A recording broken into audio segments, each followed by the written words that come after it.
Hi buddies, welcome back. Today I want to show you how you can make a scroll shot on your Samsung Galaxy S24. Maybe you are on a website or you have something else that you want to screenshot, but it's more than a simple screenshot. For that you need to go to like a page that has more to it than only one screen.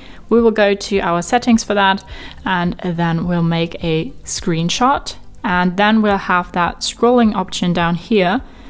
So we click on it until we reach, well, the point where we're done with our scroll shot, or you click until it's done. And when we're done, we can go to our gallery and click on that, and then we see our scroll shot here. So we can zoom in and then we'll have the whole thing here.